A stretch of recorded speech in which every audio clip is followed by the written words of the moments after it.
Bonsoir à tous, nous sommes le mercredi 25 avril, bienvenue sur France 3 Côte d'Azur. Bonsoir Nathalie Schindelman, vous êtes donc zoothérapeute, vous me disiez que vous travaillez vous aussi avec un cheval. Est-ce qu'on peut parler de thérapie au sens propre du terme?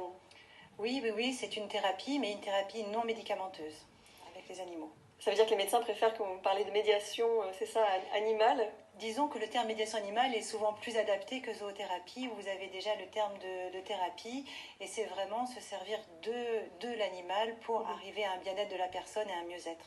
Alors vous travaillez avec un cheval, mais pas seulement. Quel type d'animaux est-ce que vous utilisez pour quel type d'indication? Oui, alors moi je travaille principalement avec des chiens, des lapins géants, des cochons d'Inde ou des chinchillas. Avec chaque fois une indication particulière, oui, j'imagine?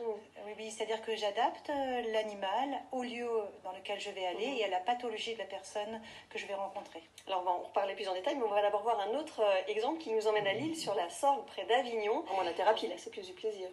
Oui, c'est du plaisir, mais qui est aussi très positif pour l'enfant, parce que le chat apaise. Et le chat aussi, peut-être, n'est pas aussi flexible qu'un être humain.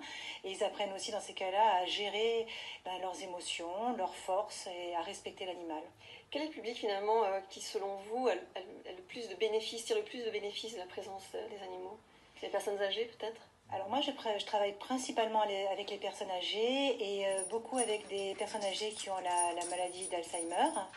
Mais c'est tout aussi bénéfique avec, par exemple, avec des enfants autistes ou des enfants polyhandicapés, avec toute personne fragilisée. Alors effectivement, on imagine les bénéfices, mais est-ce qu'il y a des études tangibles, scientifiques, qui prouvent une réelle amélioration de l'état de ces personnes au contact des animaux? Est-ce que ça existe? Alors, il y a effectivement des études qui ont été faites. Moi, je ne pourrais pas vous donner les chiffres. Je pense qu'il y a quelque chose de plus qualitatif que quantitatif. Moi, je le constate tous les jours parce que les gens, par exemple, se projettent dans le fait comme quoi je vais venir régulièrement les visiter avec le chien, avec lequel il s'est créé un lien. Nathalie Schindelman, quand on veut faire appel à un zoothérapeute, comment être sûr qu'on a affaire à une personne sérieuse? Est-ce qu'il y a des diplômes reconnus dans votre profession? Oui, effectivement, il y a différents diplômes. Le premier diplôme, c'est d'avoir déjà un diplôme dans tout ce qui est formation médico-sociale ou sciences humaines, ça c'est assez important. Puis après, de passer un diplôme d'intervenant en médiation animale.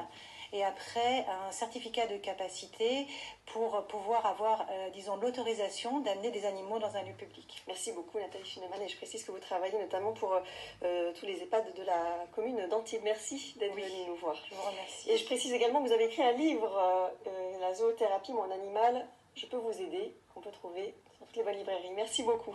Merci. On en vient à cet événement ce matin dans le port.